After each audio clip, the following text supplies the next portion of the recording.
Well, on that note, everybody, welcome to ShmooCon.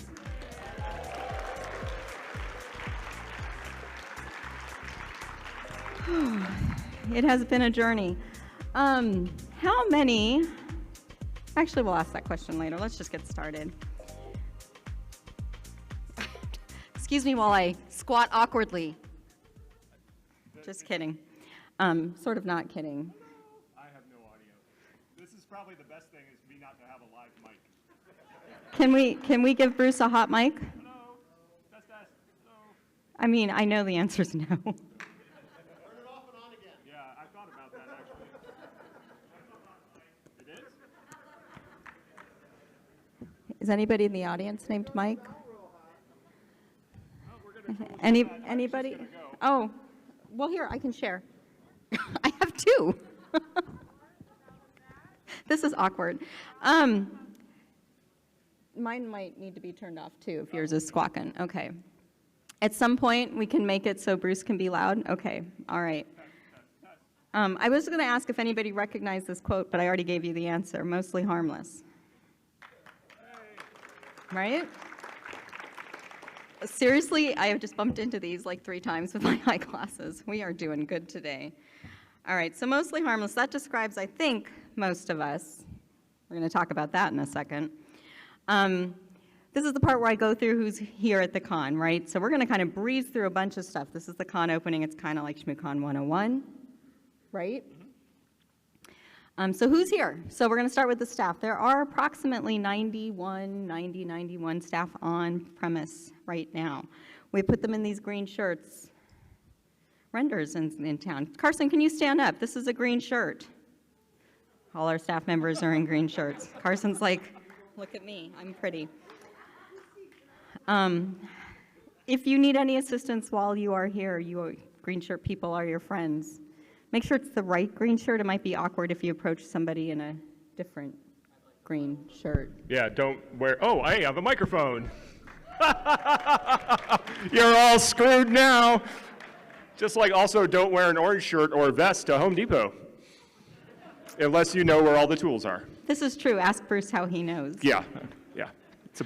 Also, ask Bruce how many times he gets called ma'am at Home Depot. Yeah, that comes up a lot too. It's actually why I grow the facial hair, is it cut down on that a lot.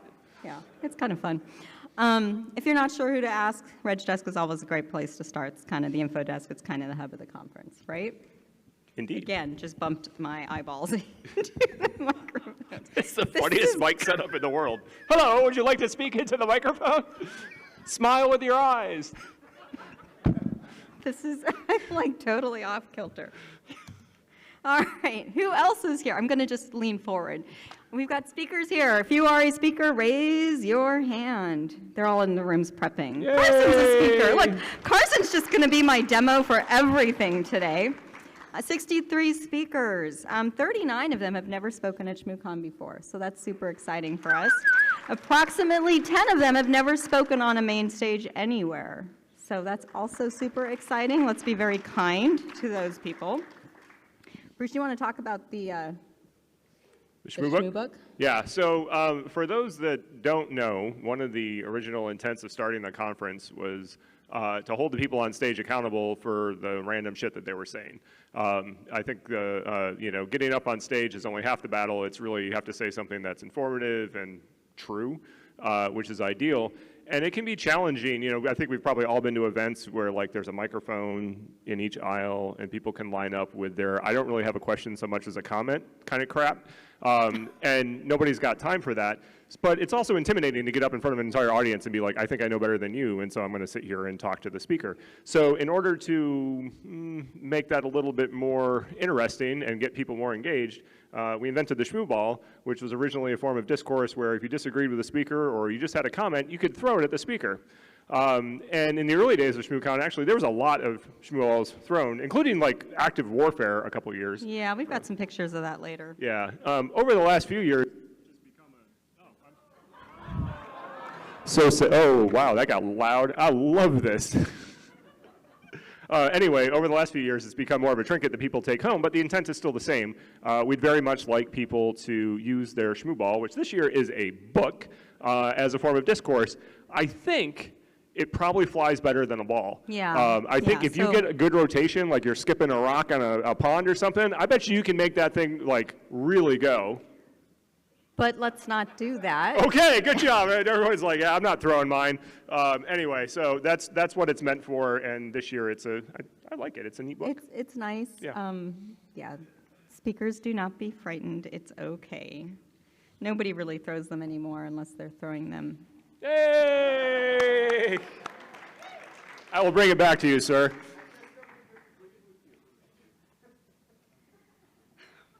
Okay.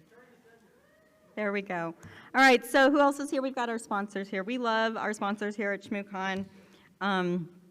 They always bring different and fun things. Lots of contests at the sponsor booths, so go check them out.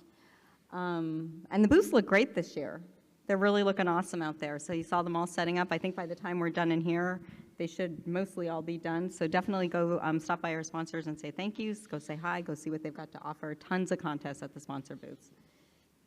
Yeah, no, it's we appreciate all the support that we get. It is a weird event for some of these sponsors to sponsor. You know, it's Heidi caps the sponsorship numbers, and it's strange for big businesses to come to a con of this size and say, "Take my money," and Heidi says, "No." And they're like, "What do you mean, no?" It's like, well, I mean, no, we're full. And so the sponsorship, as much as it doesn't sell out as fast as, you know, the con tickets, it still actually sells out really fast. Yeah. And so we appreciate them going along for the ride, just like you are with this whole thing. What Bruce said. I didn't have a joke there, I'm sorry. No, you didn't. Yeah, okay. Not really. All right. And then we've got our students. We love our students. Students, if you've been a Shmoo student this year, go ahead and raise your hand. Yeah. All right.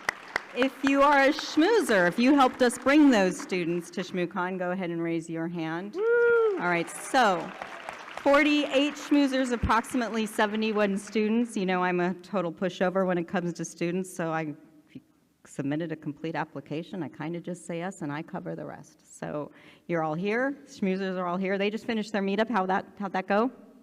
Fun time? Good. All right. Fantastic. So one of the fun things we do every year with our students is we ask them to send us pictures, right? Like, I don't know, it's a silly little verification thing. They're all out there like, oh my gosh, is it going to be mine? I couldn't post them all. You know, part of me was like, I could just post them all. They all see the ones that said yes, but I really can't. It's a lot. So they come in kind of categories, right? So we always get like the matrixy ones. These are our matrix photos, right? Some of you might recognize yourself up there. I like the ones that come with the cyber walls. Bruce was like, what? What's going on? Trying to see if that's like a PDP-11.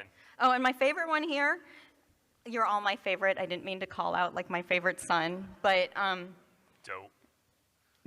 but the one in the middle staring at the computer, I know you can't really see that, but it says, how to get the best photo to improve your chance of ShmooCon.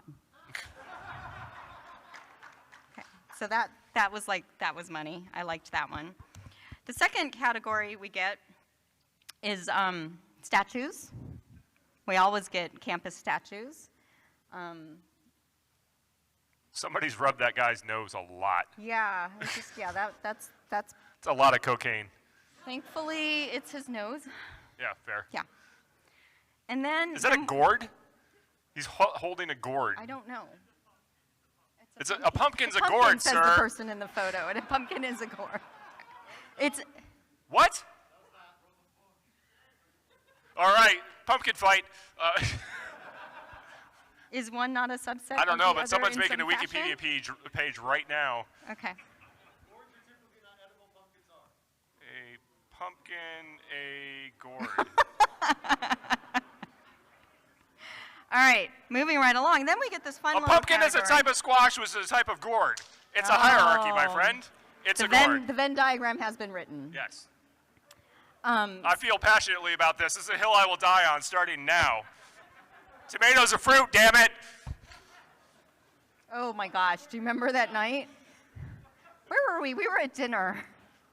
Olives are fruit. Where were we? Would you like some juice? Here's some olive oil.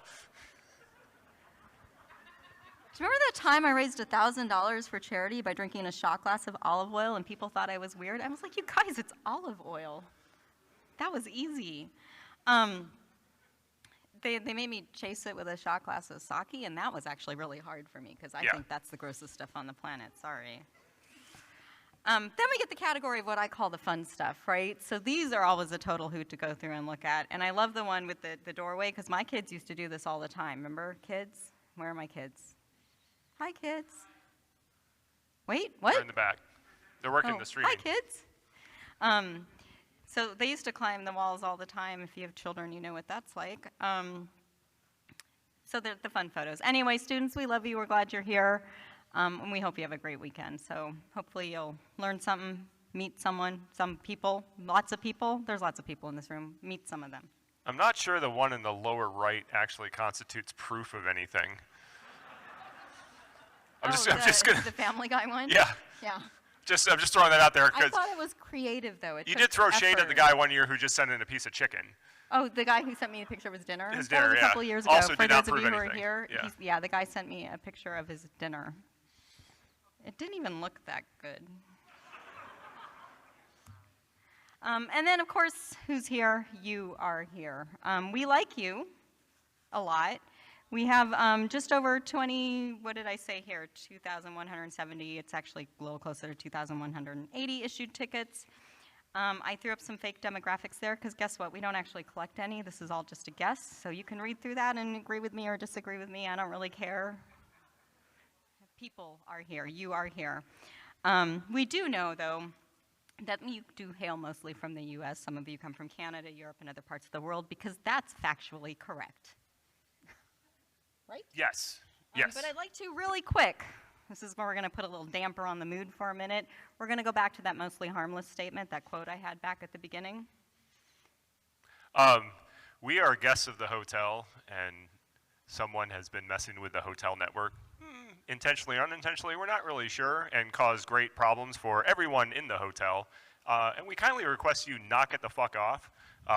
And if you think maybe it was you, it probably was.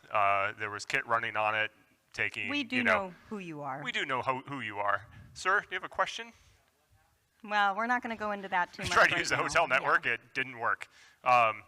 So anyway, I would also caution you, if you do not knock it the fuck off, there's like nation-state level capability when it comes to wireless reconnaissance in this room. And they're Surprise! very good at their trade, and they have all their gear, and we will pinpoint you within a few millimeters of your location. So I would encourage you to calm the fuck down. Thank you. Okay. Also, do we have, oh yeah. I hope our Twitch stream is labeled explicit. Would you like to give a warning about fire alarms next? Oh, fuck. Okay, here's the deal. We seem to like attract fire alarms like how do you attract mosquitoes in the summertime? Just right True on story, top. true story. If there is a fire alarm, I would Which encourage there was you. on Thursday. Who was there for all the tests? It's like they knew we were coming. Yeah.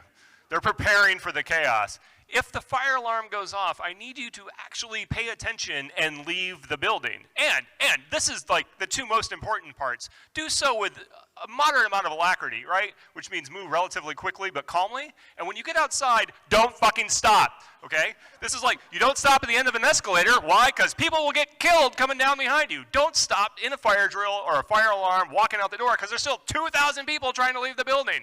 A few years ago when we all had to leave and everyone would step outside, and I swear to God, he had to tell every one person that walked out the door, keep moving! So please, if the fire alarm goes off, keep moving. It's like, I like you all, and I would not want to perish in a fire with any of you. So, also, a melon is a gourd, and a cucumber is a gourd.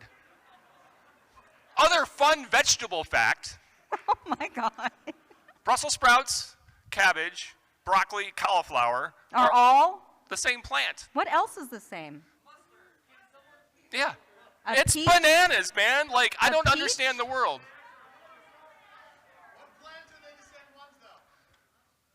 The cauliflower broccoli plant. Grass. Oh, look at you redeem yourself, Mr. I don't know what the fuck a gourd is. This All is right. why you're here, by the way. The educational opportunities are. I live with the man, but if you'd like to, Oh, that can't be good. I don't know if anyone heard that. Okay. We still have audio, though, right? Yes? Yeah, okay. Keep going. All right, okay. just keep on cruising. All right, all we have to decide is what to do with the time that is given to us. I think Gandalf said that. You think so? Yeah. All right, I might have given that away. He was a real person. It's not Gandalf, it's not a gourd. I know you got to cut him up and find out. Well, is it when he was white or gray? Gandalf the Grey, he may have been cauliflower. Yeah, Yeah. it's hard to say. Gandalf the gourd. That is going to be one obscure Halloween costume, sir. Like, who are you? I'm Gandalf the gourd. Get off my lawn. Oh my gosh, my parents are here, folks. They're like, what is going on? All right, so speaking of what's going on, this is where I tell you what's going on. See, that just happened all by itself. I don't know, magic.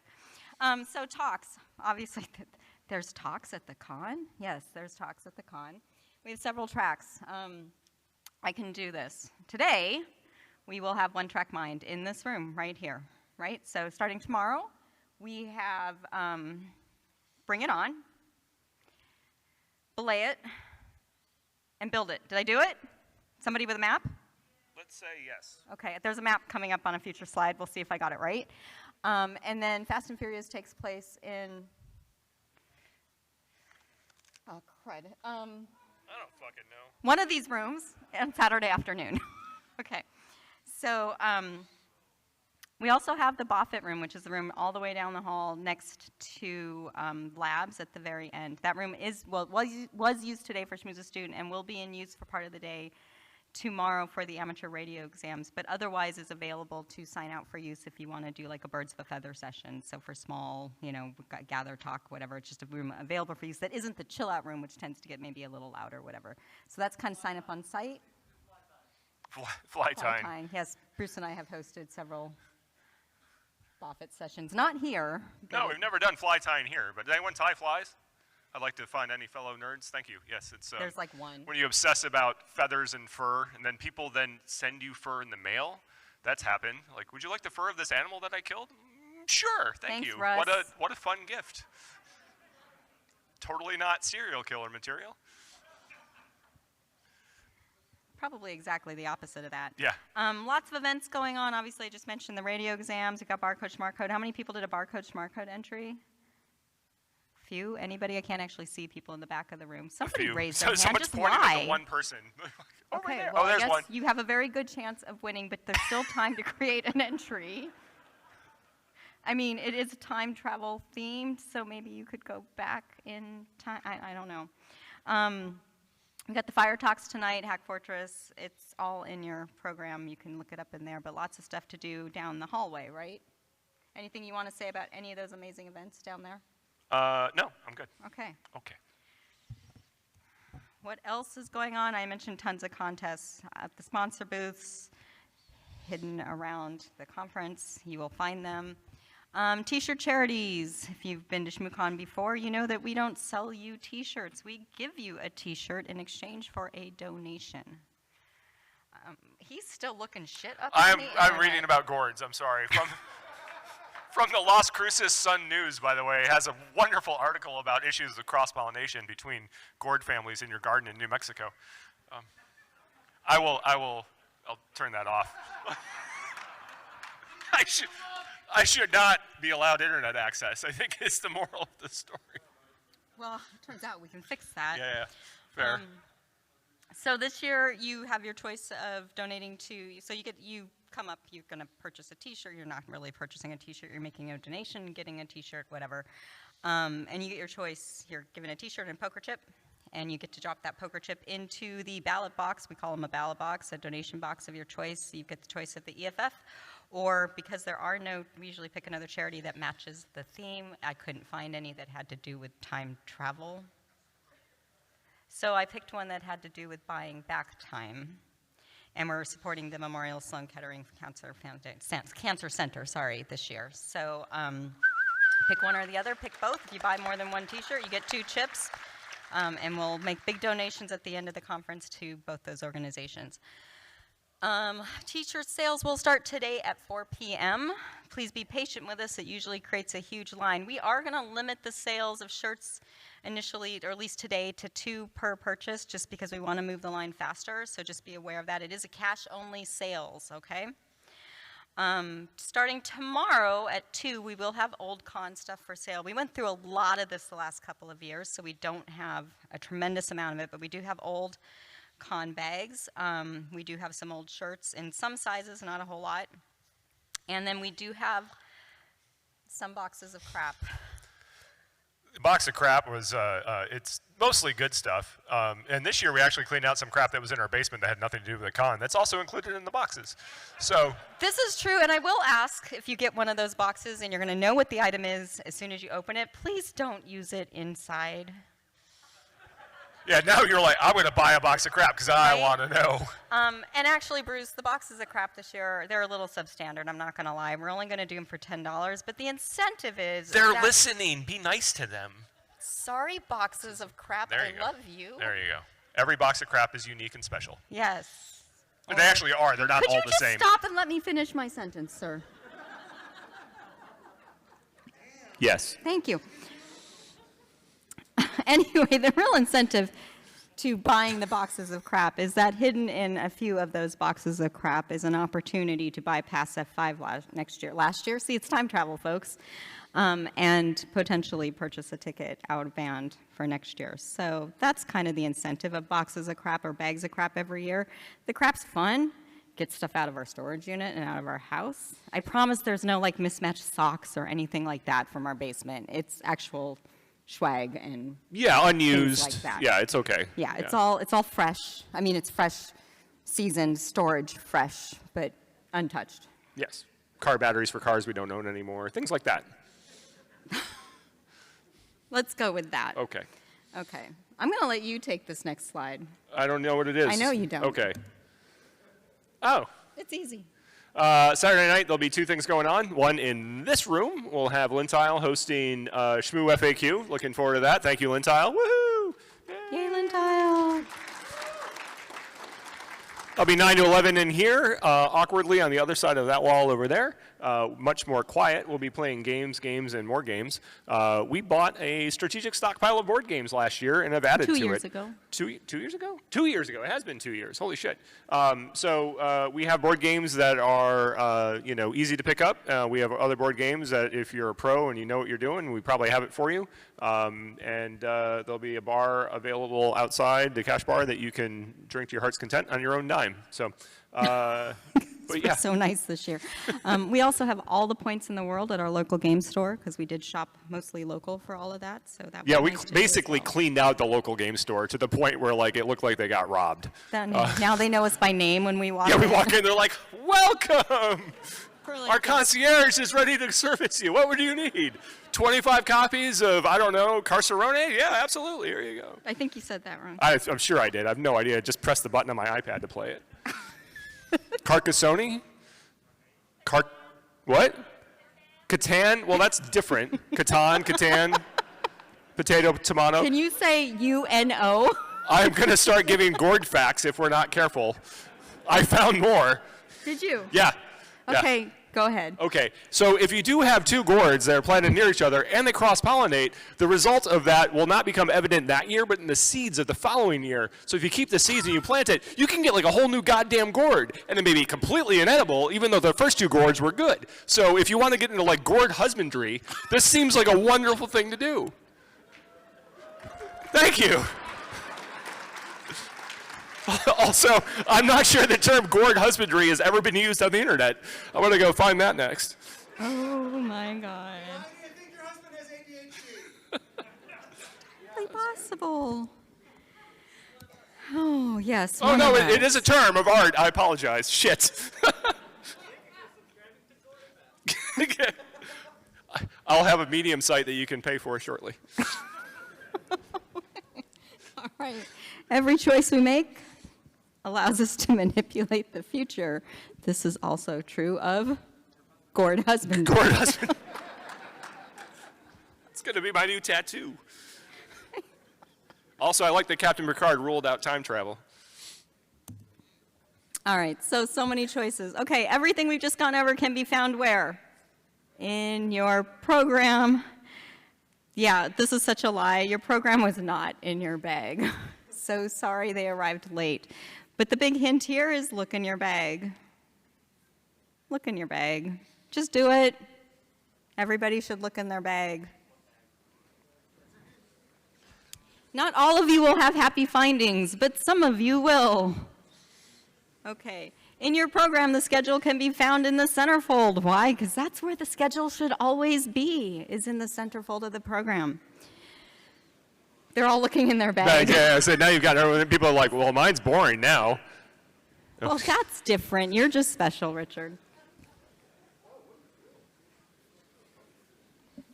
Okay, we'll wait. Somebody will find the thing and be like, it's me, I found it.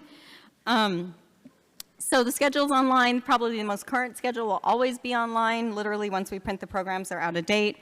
If there are changes, we will announce these at the top of most talks. We'll put them out all on the social medias, whatever we call those these days. So watch for those. They're on the website. I've listed them up there for you. Here's that map. Did I get it? I got it right. You did get it right. Yay! Everyone's still looking in their bags, by the way. You've distracted the entire audience. An entire And audience. no one said, I found it, so. I know. Oh, did you find one? You want to tell them what it was?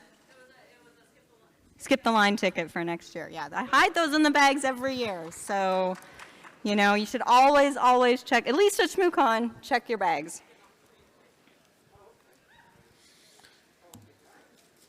All right, activate the Omega-13. What movie is that from? Only one of Heidi's favorite movies ever. Galaxy Quest, thank you. Oh my God. Am I that old? If you haven't seen Galaxy Quest, I highly recommend it. It is outstanding. I only have one job. To repeat the computer. And also, Tony Shalhoub has like an outstanding performance in that movie. Yeah. All right, ShmooCon survival tips. Why don't you do this one? Okie dokie. So we are a masked event again this year, 3 years running. Not just for COVID, but because RSV and flu are running rampant, and it turns out that we're kind of at the peak of it right now. If anyone's been reading the latest like wastewater telemetry and that kind of thing, because who doesn't like to poop water? But it turns out that we know a lot of people that are sick. So actually, I'm very, very happy that we are wearing masks this year. We have masks available if you happen to come down the escalator and forget some, but we don't have that many. So if you forgot it in your room, turn around, go back upstairs, grab it, and come back. Badges must always be visible and on your person, not on a backpack or anything like that. Photography.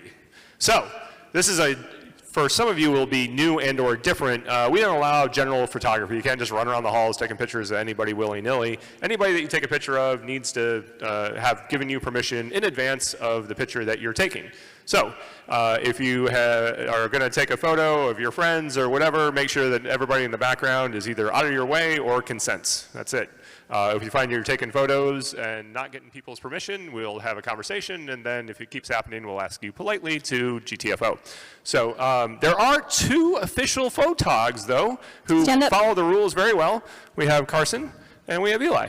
And they're running around, green shirts and all, to memorialize what's going on here. And they have been doing this for a long time, as it turns out. So they're quite good. And any official ShmooCon photography you find on the internet was shot by one of those 2, most likely. So the network's online. The ShmooCon network, ShmooCon Labs got it set up and working.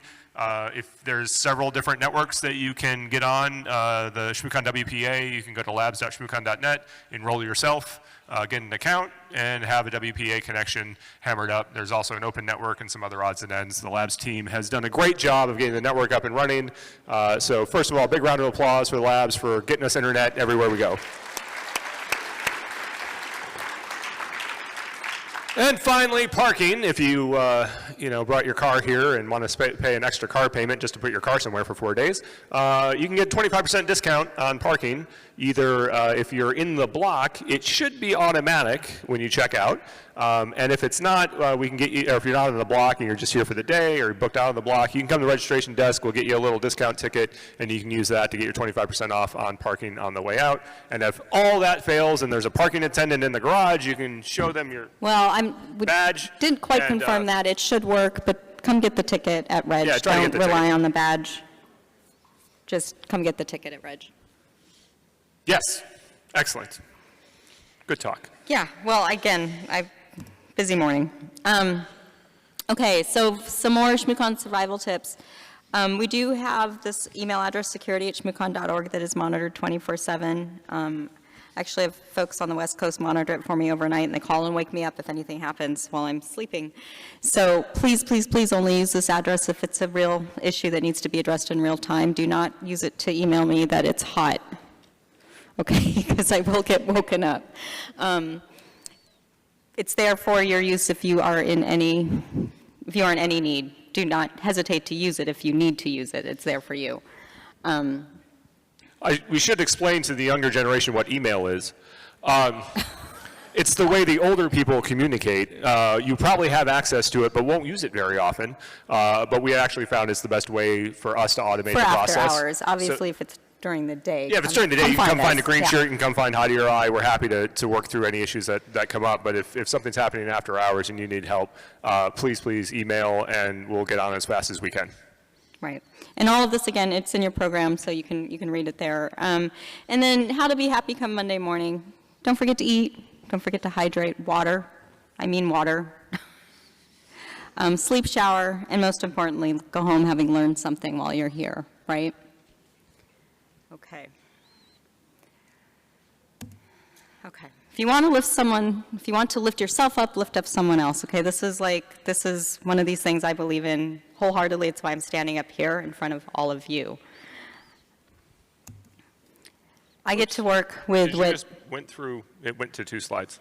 Oh, I did. Sorry. I know. That's what she The thinks best of you, team. Mom. Bye. Boop. Whatever. Whatevs.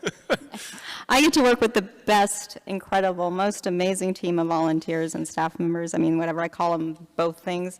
And so many of them have been so incredibly loyal to the con for over a decade or more. Many of them have been here since the very beginning. And I can literally, my gratitude is just unending for this. So if you see somebody in a green shirt, please, please, please go tell them thank you. They put in so many hours in support of us and this event, and they make it happen for you. It is truly a team effort. Bruce and I get to stand up here and squawk, but they help make it happen, and it is truly, truly, I cannot stress it enough, a total group effort. They are actually my top priority while we're here. Y'all kind of come second. Sorry. Yay! Also, one thing Heidi mentioned is that the staff and the volunteer support has been very consistent. Sometimes, for literally the entire duration of the con, people have come back to do the same job over and over and over, and we're very thankful for that. But part of what that means is that we don't have a lot of open spots for volunteers. And so to people in the audience that had written in asking to volunteer or whatever, and if we didn't write you back or whatever, just would apologize for that. But we get a lot of outreach to that file end. those away, you're not ignored. I just have a folder, and they live in that folder. And There's just keep not a things lot of alive. vacancy or movement. So we're fortunate in that regard that we've had a solid staff, but it hasn't allowed a lot of other people to integrate in. But we appreciate the thoughts and outreach nonetheless. Yeah, and we do get a lot of support, too, from the community at large. In fact, a lot of our neighbors over the years have provided a lot of support for ShmooCon, having no idea what it is. Yeah, come over to the house, and they don't call the cops, and everyone shows up to our house to stuff bags, and looks like we're running a drug ring or anything, so it's been good. Yeah, been good. they're like, what's Yeah. this ShmooCon? They don't. Oh, well, so our house is old, 140 years old at this point, plus or minus, 130. And it's got these 2 stone pillar wall things at the end of the driveway, which is really annoying. They're not huge. They're low. They're low, and huge in the sense they're made of rock, right? Like you couldn't run a car into it, or more importantly, you can't run a truck into it. So we have a 26-foot truck that we fill up with all the stuff for the con, and you got to pull into the driveway and then pull it back out later. And it's a big-ass truck to fit through what is about a 9-foot wide gap between these 2 things. Yeah, and the road, we don't actually do that anymore, though. no, so the road is incredibly narrow. We live right in front of our driveway. driveway. You can't, It's not the too narrowest part of the road. It's not even 2 Yeah. cars wide. It's like a car and a half wide. And so getting this 26-foot truck in there, before we used to kind of hang it off the edge of this embankment and then turn it and like just barely squeak it through. And then our neighbor built a fence. And nothing wrong with the fence. It's totally cool. It's a very nice fence, but it absolutely would get annihilated by the truck if we tried to angle it in, and it would just destroy his fence. So 2 years ago, to solve that problem, as we were pulling in the truck, I literally lifted the mailbox out of the ground and threw it and drove the truck through the yard instead. And so now I've replanted the mailbox so it's out of the way of the truck, and now the truck just goes through the yard to get into our driveway now. Works out So great. you guys, if you guys were here a couple of years ago, remember the year that the wires, like the telephone wires, were all hanging down? And when we had to move the truck, my kids were out there with like, what were they using, like 2x4s? Oh yeah, we Yeah, just and they were, like, holding the wood and, wires like, up in the air. painting pole and whatever. Yeah. And I tell you, if you identify down wires for a telecommunications company, you're not a customer of that telecommunications company. They won't I will come tell fix you, they don't them. give 2 shits, right? As not a Comcast customer, but I identified Comcast lines that were down. I'm like, lines are down. They're like, would you like to buy Xfinity? I'm like, fuck you, like. So Yeah, eventually, we ended up having a neighbor up the road have to call in yeah, or somebody who was a something, yeah. Comcast person would then call, and then they went to their house, and they're like, where are the down lines? They're like, over there, idiot. And eventually it all got sorted out. The Verizon guy actually fixed the Comcast guy's line because he got sick of dealing with it. Man. Ted's like, it wasn't me. I was just coincidentally very close to it.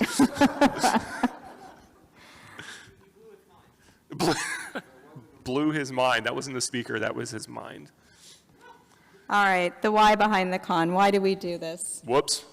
What? We kind of talked about this earlier. I could talk about it more. Well, you kind of did. Yeah. Well, okay. Why are you saying whoops? Well, because I went ahead. Anyway, okay. Gourds. Yeah. Gourd husbandry. Anyway, so I can talk about husbandry.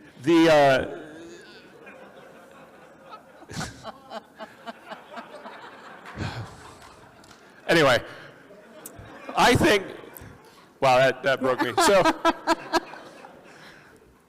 Hello, Mr. Potter. we've been doing this, not just the con, but like this industry for a long time. I mean, some of the people that help run the con have been doing this for 30 odd years before we called it cybersecurity. And I think a lot of us got into it because we cared a lot about it. Like I got into it because I actually wanted to stop people from breaking into networks and shit like that. Like still to this day, like that's my motivating factor to continue to do the work that we do. And it's a weird industry, and it's evolved a lot in the intervening 30 years about how we get information. I mean, a bunch of you, the students, are in formal programs around cybersecurity, which didn't exist 20 years ago. You know, a lot of you have been through formal training and that kind of thing as part of your job.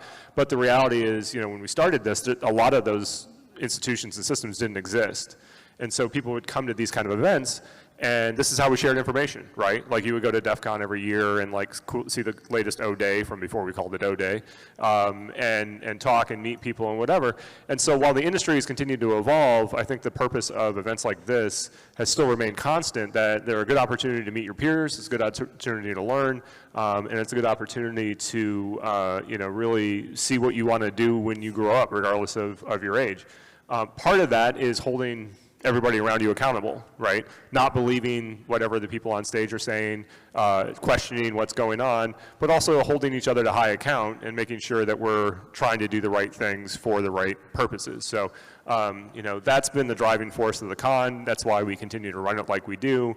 There's been very little change in the overall structure of this event in the almost 2 decades that it's been here, because this is how we believe we can best serve you all. And so we keep doing this kind of thing in order to hopefully get the best outcome that we can. To that end, we are trying to be transparent about our operations and what we do. So we run a thing called Own the Con, and that's on Saturday now. It used to be on Sunday, which was a really dumb idea because it was way too much stress, where Heidi talks about all the nuts and bolts and internals of the con, how we run it, how we're structured, the finances, how we work with the hotel and that kind of thing. Its purposes are twofold. One, to hold us accountable to you, so you can see what we do and how we're trying to be good stewards of this thing that we're trying to accomplish. And two, if you are involved in other events or want to start an event or just general curiosity, like you can learn from our successes and failures. And so we try to be as open as we can about those successes and failures so that you can learn. Okay, but that is not at all to like promote our own talk on Saturday. It is totally taped. Bruce and I will talk to an empty room. Please feel free to attend the speakers who put in effort. Literally, Yeah. Bruce and I will talk to an empty room. We'll still tape it. You can watch it later. Cool? Yep. Do you want to, these pictures are through the ages of schmooballs. You can see, it's really funny to me. So when we first started the schmooball thing, like, it was bad. It was bad at closing ceremonies. And you can see, like, in the one photo, I think I'm hiding behind, like, those giant notepads, you know, like the... Oh, yeah, easel pad Yeah, kind the of easel thing. pads, Yeah. like, I was, yeah. And then one year, people had mercy on us, and they made us shields, which Bruce was horrible. He did not block that one shot at all. It's going to hit him in the face in milliseconds in that photo, the green ball. Yeah. Eventually, it all died down, and I don't even know where those are anymore. I think they're in our basement. They're in the somewhere. basement. They Yeah, are we didn't not bring them. in Because a no one plastic throws bag. at us anymore. So, Stop challenging the was children. anyone here for the ping pong ball year? Yeah. So the ping pong ball. So That was my mistake. yeah, as it turns out, there's like an ISO standard for ping pong balls, and we bought ones that were too small. And so when you buy a ping pong ball launcher gun that shoots the ball, and the ping pong balls are too small, it doesn't form the seal against the little diaphragm It to build just up the air kinda pressure twists. to pop it out. And so if we were and the thing would like fall out the end and not go anywhere, which resulted in It's several funny people. in its own right. Yeah, well, several people then got fed up with that nonsense and just threw the gun at me, which is not made of foam, to be clear. It was hard plastic. It hurt like the son of a bitch. So we confiscated the guns like it was kindergarten class. Anyway, again, not to scare the speakers. This does not happen anymore.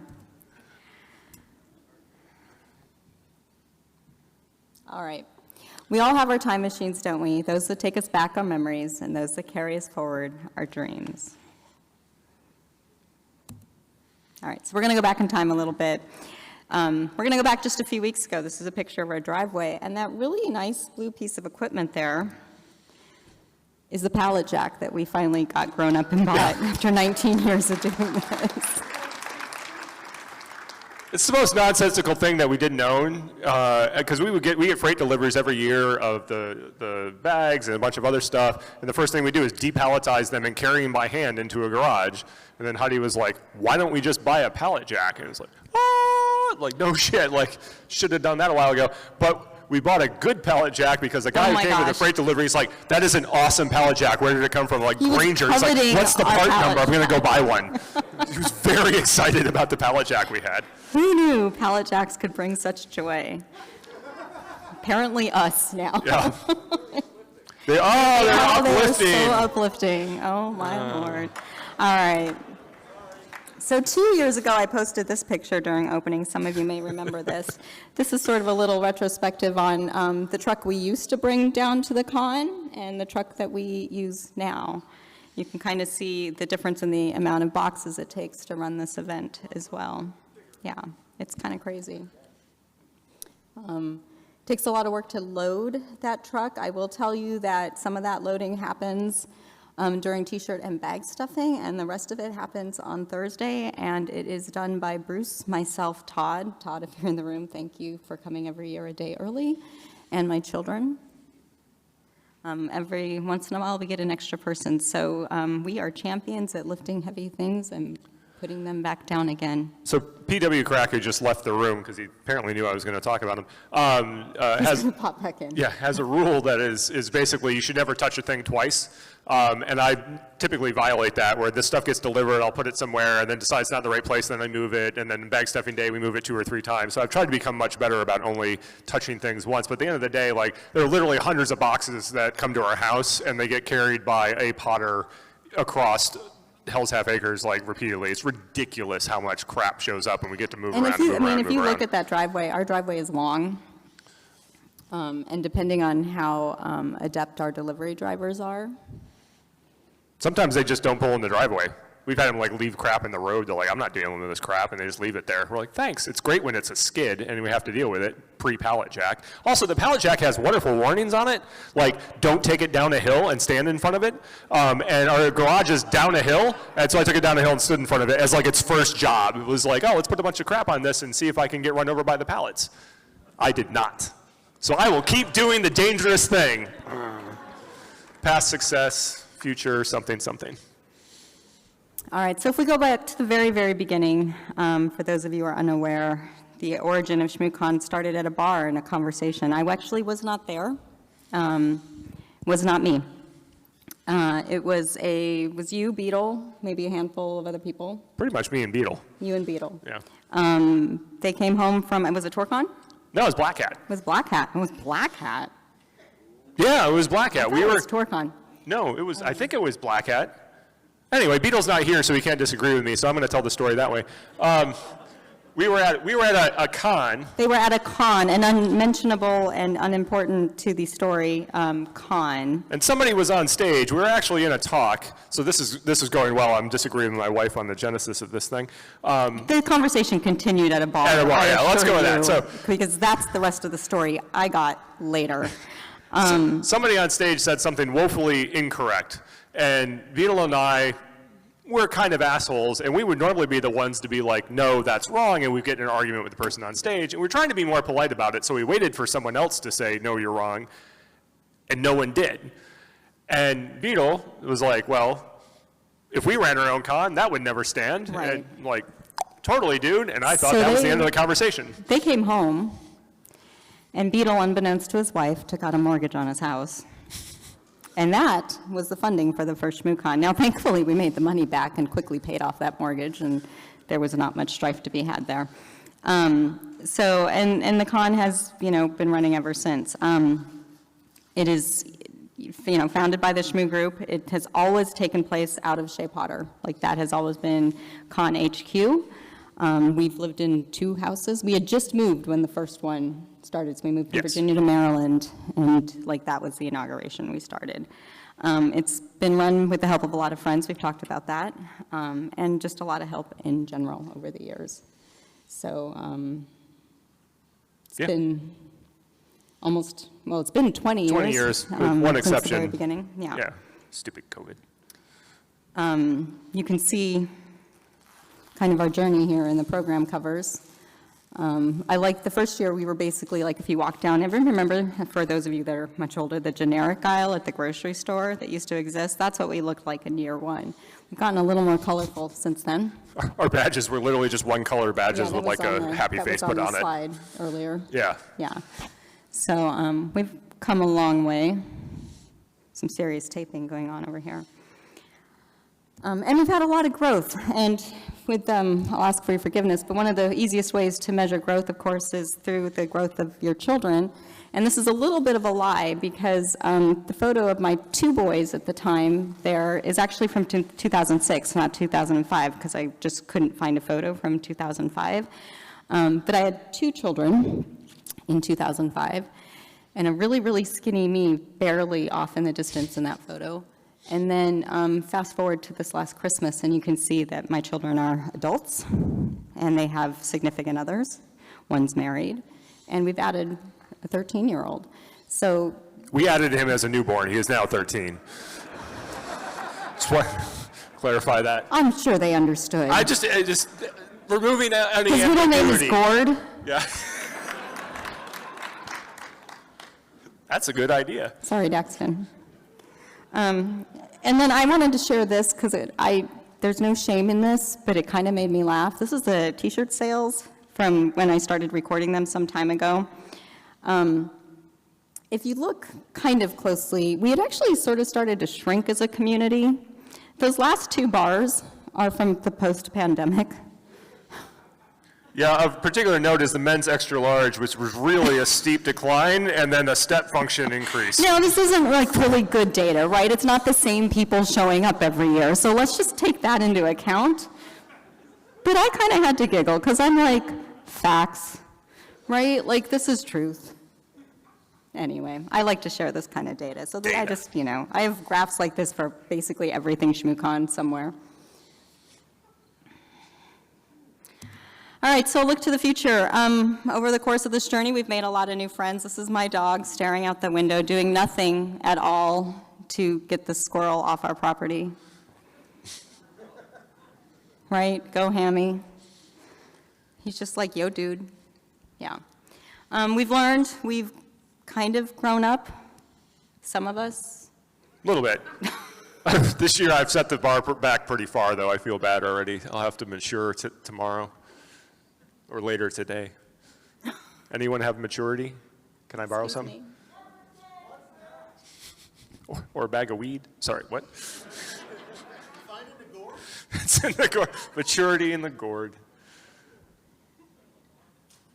You got more bomb players in this talk than any other. Yeah, I have. We're not. We are so good. And we've had a lot of fun along the way, but the question is, what's next? And I know some of you know this is coming.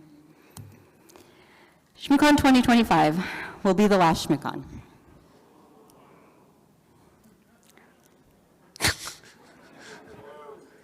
Tis true. Next year's the last one.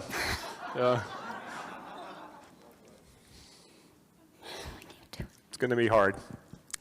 It's going to be really hard. But it's been a long time coming.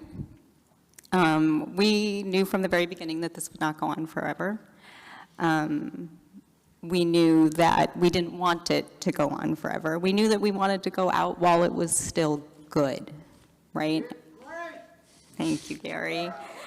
And we knew that we wanted to make room for other things. And it is not to say that we are not going to continue to do things. They're just going to be different. So stay tuned.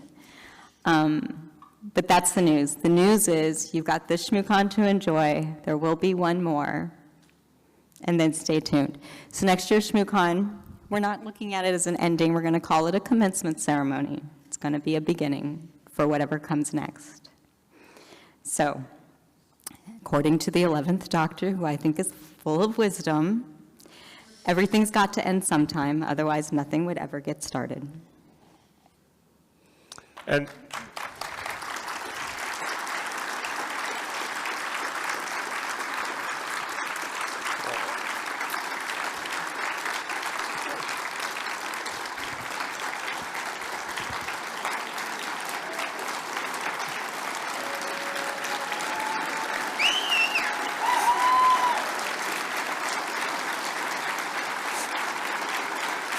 Guys, this is going to be the hardest year.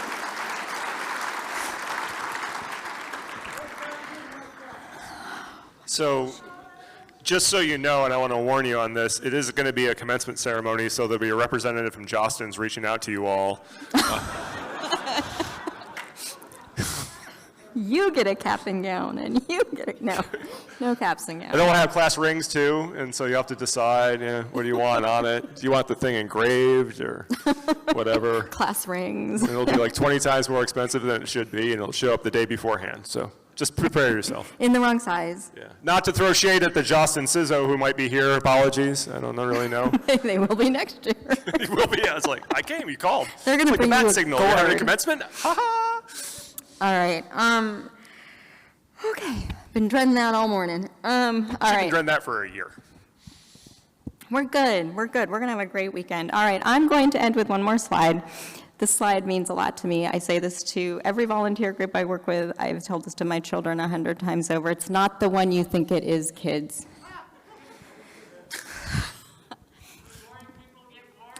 It's not that one.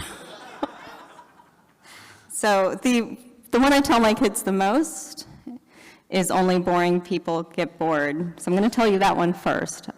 Take it to heart. Only boring people get bored. Think about it. But the other one is lead with kindness. I tell this to all my staff every year. I tell it to other volunteer groups I work with. I tell it to the student groups I work with. We don't know what's happening in everybody's lives, so start with kindness if you can. So I ask you to do that this weekend while you're here. Your future is whatever you make it, so make it a good one. And now, in theory, No. I'm good. are you sure? I'm sure. No rant this year. I'm good. I mean, he was going to talk about the user. No. I'm square. Okay. All right. It is now, Yeah, I was going to say, the gourd thing was all the energy I had. I'm going to go nap. okay, so we have talked about gourds. We are going to then do a quick turn, quick-ish. We have half an hour. You have time. No, it's okay. Who would like to hear Bruce rant about the user? He's like, but Heidi, I wasn't prepared. Do you need to be prepared? No, of course not. When am I ever, even if I had slides, it's not like I'm going to pay attention to them. I mean, Christ. So, as I kind of mentioned, I've been doing this a long time, and I think about, you know, as you get old, you reflect upon, you know, have I done good, have I done bad, you know, how could I have improved? You know, and I think in general as an industry, like, we've gotten better, right? Like, we actually do pretty decent at securing the organizations that we support. We've gotten pretty good at making better tech that makes people more secure, and more secure, like, kind of out of the gate and out of the box. And so, of the security programs I built over the years, one of the hardest things to get the staff really to internalize is to think about what we're doing from the aspect of the user. Right? How does a user interpret this thing, the communication, the email, the Slack message, your activity, whatever? And so, like, take phishing as an example. Like, when someone tries to report a phish, like, first thing is not accusatory, right? It's like supportive. Like, A, appreciate you not sweeping this under the rug. Like, thank you for coming forward and, you know, embracing them in an HR appropriate way, and making them feel like everything's going to be okay, even if it's like catastrophically bad, right? Like, I got phished and shit's on fire, literally. It's okay, we'll get through it together, that's why we're here. And helping them be part of the solution, I think, is important. That said, there's a graph that, actually, if I did have something, it would be this one graph. There's this idea that I've been using kind of as an anchor of, like, the sophistication of a program, of your security controls, on one axis, and the user's ability to fuck things up on the other axis, right? And it's a bell curve. And on one end of the bell curve, your organization is so jacked up, it doesn't matter what a user does, it's just going to get owned anyway, right? You have RDP on the internet, default passwords, blah, blah, blah. The user could be, like, well-trained and trying to do the right thing, and the reality is, like, the whole enterprise is still going to fall to shit. On the other end is highly resilient enterprises where the user can hit things with bats and try to get phished and do all the things, but they can't. Nothing bad happens when the user does something wrong. That's like the idealized state to try to get to, right? Most organizations that we work with are in the middle, right? They've got some security controls, but the reality is, you know, when a user does a bad thing, it oftentimes is only one step to catastrophic loss. Right? If you look at Lapsus and some of the attacks that they carried out last year against Uber and other organizations, they went from, like, spoofing a support call to I have root on your AWS instance in about 15 minutes. These are large companies with huge programs, right? And you think, my program wouldn't be like that. My company wouldn't fall to that. I don't know. Think about it. Really? Do you think you would survive? I don't know. There are all kinds of weird gaps and seams in our organizations where users can do bad things. You look at the cases with Lapsus where they went at the support people. It's not the support person's fault, right? Why should some frontline tech support person be able to reset the MFA credentials of an admin based on a phone call, right? That should not be a thing that should be possible in any way, shape, or form to get someone to then be able to kill your AWS instances. So, you know, again, thinking from a user's perspective, like, that poor support person must feel awful that they took that call and let that happen. It's not their fault, right? In no way, shape, or form should you expect that person to be the single link that stops your organization from getting hacked. And so that was kind of striking to me this year. And so, like, I've been spending a lot of time thinking about how to get organizations all the way to the edge where we can, like, users can hit it with bats and you know, bad things won't happen. The other thing that really struck me, and some of you that are too online like I am may have saw this, there was a guy from a university that posted a thing back in the spring about his university installing spyware on his workstation, and he was requesting a workstation without the spyware installed on it. And that spyware was CrowdStrike, right. Now, it lit up InfoSec Internet pretty well, and there was much discussion about it. I think he was right. At the end of the day, EDR software lives down deep and has ownership of everything on a workstation, right? It is a super tool. It is as big of a tool as the operating system is, if not bigger, because I can operate at, even in a zero trust organization, your EDR, and I'm not picking on EDR vendors, it's just an architectural thing that's occurred.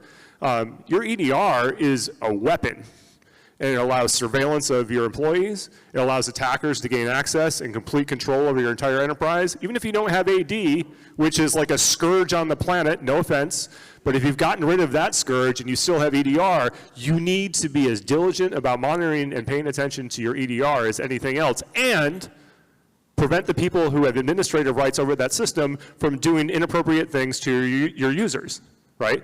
So here's a professor worried about his IT department spying on him. Gold star for thinking about personal privacy in this day and age. And the response from a lot of people was, this is just a tool we all use. Well, that doesn't make it not a dangerous tool that can be used for inappropriate reasons and represent a material risk to my organization, right? It's easy to fall back on, but that's how I do my job. These are things that have just been done forever. It's hard to look at those things and say, but we need to improve. How many of you audit the activities of your administrators and the security tooling that they have? 1, 2, a small handful. This is not a common practice in my experience. This is just Bruce's view of the world. But I've been in a lot of organizations with security teams with insane amounts of access. MDMs, EDRs, network intercepts, all that kind of thing. Does anyone audit them and see if they're doing anything nefarious? Doesn't happen much, right? Yeah, according to NIST 853, I should also fall asleep at page 3. So, sorry. Yeah, okay, yeah, that's fair. There is a talk on 53 and humanizing 53 at the con this year, which I was actually excited to see. So sorry to throw shade at 53. It'll be okay. So I'll bring my gourds. Anyway, to me, like, there are moments that happen throughout the year that cause me to reflect and think about, how can I view the world differently? And that one discussion was pretty formative.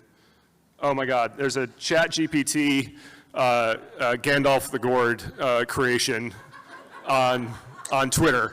So if you search hashtag Gandalf the Gourd, there's some wonderful, that's my next tattoo, folks. Good God. It's okay. I was going to get serious, but now there's some levity, which is important. Anyway, I use that as just kind of a mental break to think, like, in that case, am I thinking about these things correctly? Is there a different way that I can think about it from the user's perspective? Users, you'll disagree with them all the time, right? People get concerned about the weirdest stuff. Like, we all know that. Like, people roll up with, like, really, because they've invented a world in which things work, but they don't actually work the way that they think they do. I was once in line at the local, like, pit beef place. Pit beef is a local thing in the Baltimore area where they take a cow and they burn it, and then you slice it open and it is delicious. Anyway, and it was during the Sony hack from a few years ago, and this guy was explaining to one of the customers that the hack was a result of the fact that Sony sends most of its traffic through a server in Europe, and some attackers had compromised the server in Europe and were redirecting internet traffic to them to compromise and whatever, and therefore you shouldn't play Battlezone or whatever the fuck they were playing because your credit card would get stolen. And there was so much wrong with what that guy said. He had invented the black box of the internet, and it was a magical thing. But you realize, like, these are the people we support and protect every day, right? Should that guy have to know how the frickin' internet works? No, 100% should not. He can have a fictional view of how the global internet routes, and that's totally all right, and he should not have to worry that Sony is going to get popped. And so then he was developing his own countermeasures of how to not have my credit card popped by Sony, and invented a whole set of things that he was doing. So again, it was one of those examples where a user's trying hard, right? They're trying really hard to do the right thing to protect themselves, and they're not getting the support from an organization, multinational organization, on how to do that, and so they're left to invent a fictional internet architecture. So I don't have, like, a hard takeaway from that. These are, like, things that struck me as times to reframe our thinking. I would encourage you, at the very least, when you roll out of here, spend some time thinking about how do you hold accountable those who control the keys in your own organization. And it's not that you expect them to be evil, but on the off chance that they are, you probably ought to try to catch them. Who watches the watchers? Yeah. I mean, we'll get into weird dark territory here, I guess, but it's something I don't see happen in this industry enough. Part of it is our evolution of personal privacy in the internet age has changed so dramatically. And people have given up on a lot of it. It's been weird to watch. Wicker shut down. Anyone? Yeah, Wicker. If drug dealers are crying everywhere. I cried, yeah. So for those who don't know what Wicker was an encrypted chat system that allowed you just to sign up and use it. There was no... Yeah, it was hiding noises, singular way to communicate. It didn't require a phone number. It didn't require an email address. It was just, I can have encrypted comms with people that I trust. And there aren't a lot of tools out there like that, where you can just have your own people and talk to them privately, right? And I'm not trying to throw shade at iMessage or Facebook or WhatsApp or whatever the hell, who gives a shit.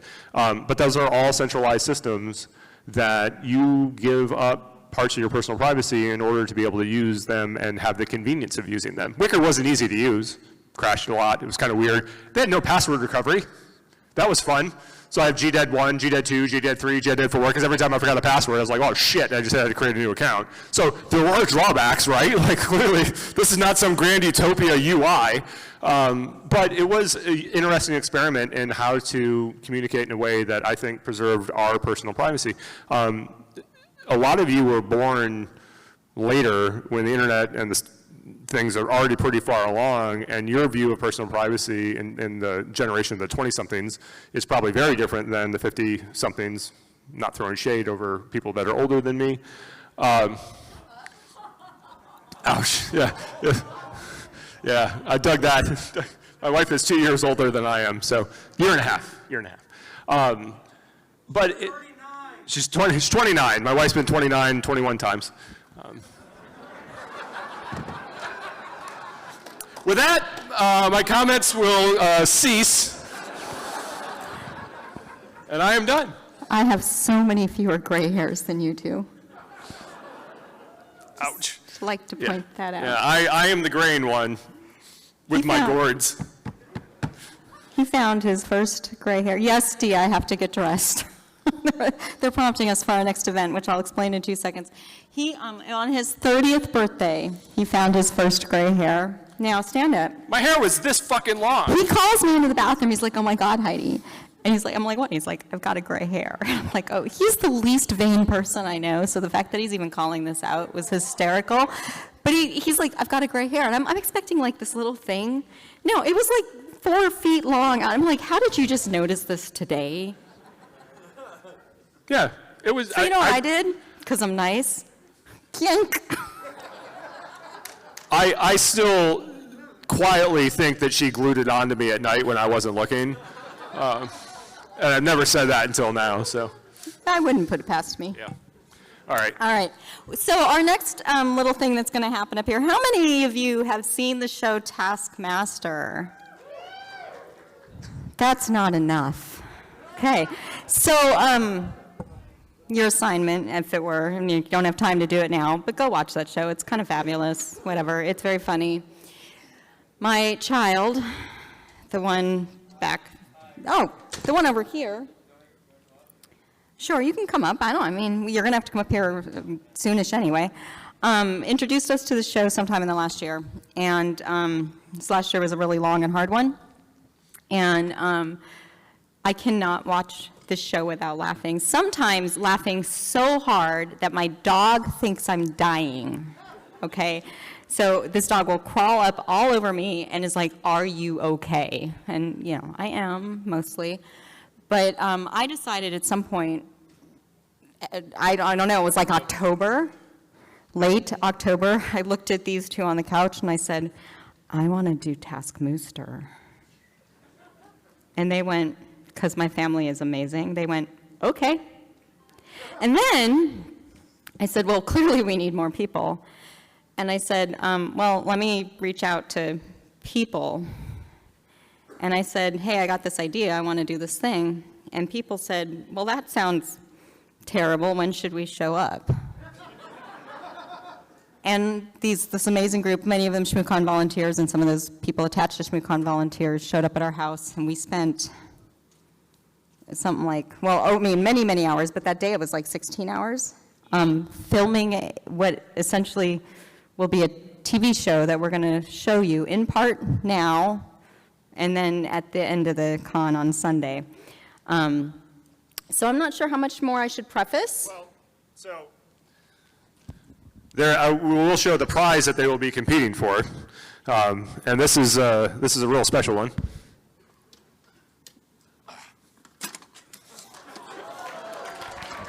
The golden telephone. This is a New York City telephone that is now made of gold, spray paint. But they'll be competing for the privilege of taking this home in some fashion. I think they're all local, so they don't have to check this, because this is, I'm guessing, 45 to 50 pounds. If anyone's tried to steal a telephone, they're really fucking heavy. I had no idea. And you can tell how thorough Bruce is because, like, a minute ago, he was like, will this table hold this phone? Yeah, Bruce is actually very good at the logistical type don't things. stand there.